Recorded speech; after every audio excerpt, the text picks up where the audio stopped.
as you know, the reason why we have launched Chief Customer Officer Secrets is because we believe there's a lack of representation of customer success at the executive level, particularly at the C level.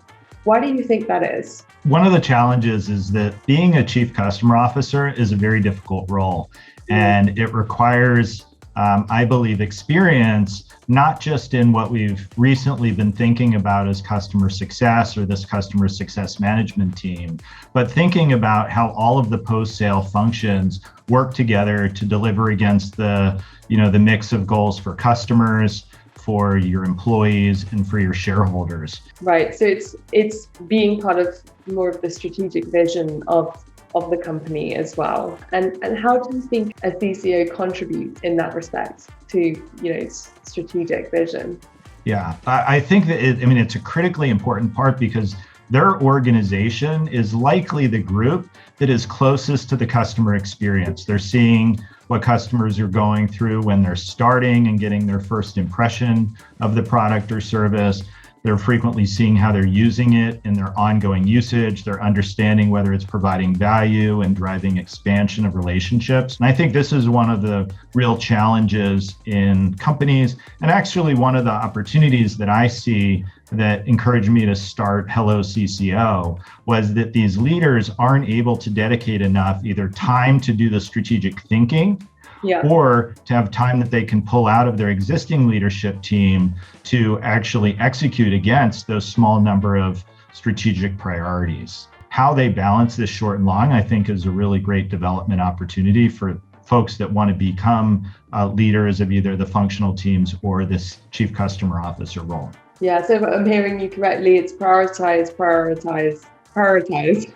Yeah, I think it's prioritize, and then you have to figure out how to make those small number of priorities happen.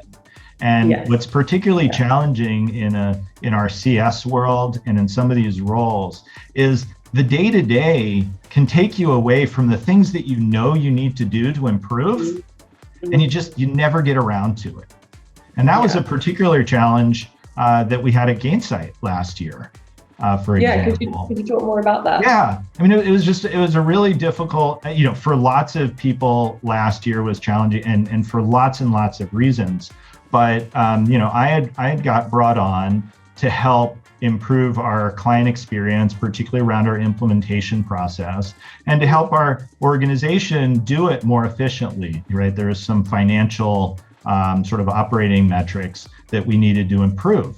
And so that was a really clear set of strategic initiatives and directions that I was getting from our leadership team, my manager, our CEO, our CFO.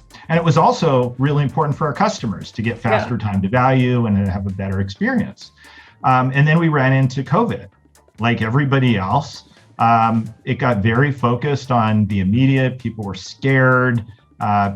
Kids were now at home. So lots of things that might have enabled us to put in place these long-term improvements, you now ended up focusing on what was really important was making sure, our team members were okay, our clients were okay, and we were able to adjust to this new work environment. And so that was a particularly big challenge of how do you balance against the needs of an organization and your clients that have these expectations, and then what's happening, in your day-to-day in the world. Rod, thank you so much for being so generous with your time and with your advice. Thanks so much. It was great talking with you, Gemma.